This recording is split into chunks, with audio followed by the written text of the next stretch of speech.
And so I just asked them a couple questions. I was like, who here before pledging started was like, I want to be a part of this house? The guys are like, me. Okay. I'm like, okay, got it.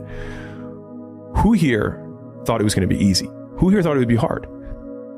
They raised their hands. I'm like, guys, this is what hard feels like. And all of a sudden there's just like this big exhale in the room. They're like, expectations get reset. This is normal. You wanted this thing. You expected it to be hard. Reality now matches conditions. Sorry, expectations now match conditions. This is what hard feels like. And then all of a sudden it's like they got permission to feel shitty. And by getting permission to feel shitty, they stop feeling it. And the next one is like, what if we confront it and say like, what if they're right? Now what? Because I think a lot of effort gets put into trying to deny reality, right? Like there's this clip that I shared from Tom Bilyeu, and he was talking about how he gets made fun of for his ears being big, right?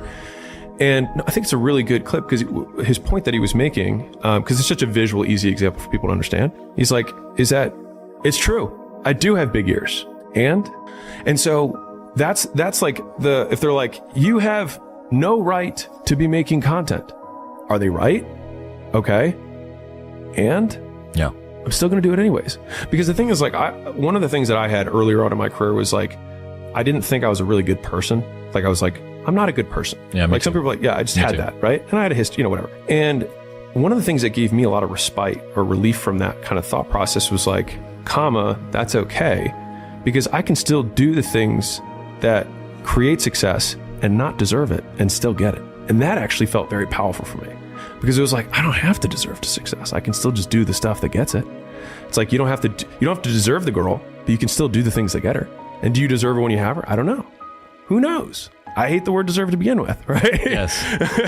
But like that concept, because also I could segue into like gratitude around like, if you think you deserve it, then you don't enjoy it. But that has been super powerful for me, which is like, what if they're right? And because a lot of people are just they spend so much effort trying to fight the fact that the comments might be right. This might have been a fucking terrible thumbnail. Yep. You know what? This might have been a boring video. This post might have been regurgitated content.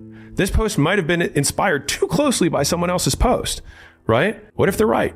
And does it make me a piece of shit? What if it does? And I hear stats like that and I just think, man, it is so easy to win.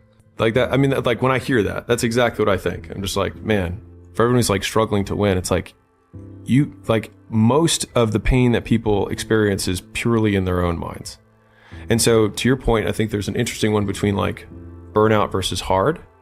And so like for me, burnout is when I would define it as my output per unit of time decreases. So I can see that that's measurable, right? Now, like I can say like number of pages that I edit or the quality of the content that I create, like my output per time, like the team knows when I'm like 6 hours, 7 hours into recording something, they're like, I literally start like slumping. You're like physically, I just start like slumping and I like my cadence isn't as like, I'm just not as sharp, right? There's that versus emotional burnout, which I think people mislabel as burnout when really it's just like they don't know how to reframe reality. And so what it really is they got a comment on a post that bugged them. And like, again, it's like pulling it from the shadows. It's like, no, this stuff doesn't work. It's like, hold on. What's the one voice that actually is coming through? What is the real thing? Well, there is this comment. Okay, great. It's embarrassing to even have to say that. But when you say it, then you admit it and all of a sudden you put it in the light and the shame kind of starts to evaporate. Because then you can name it and be like, is this comment bigger than my future? Is this comment bigger than me? And one of the things that that has helped me was saying like, what's true about this? I don't care what you're going to do, but go out there and make something of yourself for God's sake. Be an honest person and work and get to the top of whatever it is that you want to get to the top of. Stand up for yourself like a respectable human being and be a bit of a light on the world instead of a blight. Because if I just think, well, tomorrow I'm just going to coast and eat Twinkies and watch TV. Oh, hello, sadness, my old friend. Hello, depression. Because when you're not doing anything, you feel like shit. And that's just a part of being a human being. And we can pretend that we're something other than what we really are. And we can pretend, nah, me, man, I'm just cool, just chilling, doing nothing. Bullshit. You're a fucking human. You're a human being. You evolved from the fucking hundreds of thousands of years of hunters and gatherers and people that were struggling. Those human reward systems are carved deeply into your DNA. And if you don't respect that, if you don't respect the mechanism of happiness and fulfillment and what you really need to do in order to feel satisfied in life, camaraderie, love, family, friendship, struggle, testing yourself, learning. All those things are imperative. They're all a giant part of being a person. Trial and error. You grow up and you make game-winning shots and it's awesome. You come back the next day and miss a game-winning shot and it's misery. And then the next day comes and you're back playing again, and you understand that life has this cyclical nature where it's, what you do on Monday, it's fantastic, but then Tuesday is a bad day. But guess what? There's Wednesday. So are we just supposed to live our lives like this the whole time? Versus just staying like this and understanding that it's really just a journey of evolution. Every day is just constant improvement, constant curiosity, constantly getting better. The results don't really matter. It's the figuring out that matters. Whenever I get to a low point where I think, why do I even bother? I just remind myself, this is where most people stop, and this is why they don't win. And this relates to another one, which is a reminder for the gladiators in the arena who feel beat up and scarred with no hope in sight. Building a business is hard. Hard feels shitty. This is what hard feels like. And this is why most people can't do it, but you can. This is what hard feels like. It's 1 a.m. I'm going for my third workout. Do I want to go to the gym? Absolutely not. I'd rather, lay in my house and sit in the movie theater and watch movies. But, to be the best, you got to work overtime. To be the best, you got to work overtime. No one's coming to push you. No one's coming to tell you to turn the TV off. No one's coming to tell you to get out the door and exercise. The bottom line is, no one's coming. It starts with an undying will, belief that the journey you're about to embark on is a winnable course of action, and that you can do it better than anyone's done it before. That belief is so ingrained in the will of the individual that creates the driving force of physical strength to turn into a maturity of something. Mental first, then this guy follows. If you don't have it up here, this motherfucker's lost. Doing the same thing over and over again does not challenge us. So therefore we cannot grow from it. It's putting yourself to the fire constantly. That leads to the character of the individual and the will. That's where that is born and bred from. Otherwise it becomes benign, monotonous, boring. It's the challenges of life that creates the will and the confidence of the individual. The perishable aspects. Meaning if you don't use it, you lose it. Just like in the gym. If you don't work out, you go soft. If you don't challenge your confidence level of who you are, well then you get soft mentally too. It's the challenges and the struggles and changing shit up that challenges us to create something. But in order to find that growth, you must first feel the pain. Two types of pain, guys. Pain that kills you, hurts you, injures you, and there's a pain of progress. It changes you.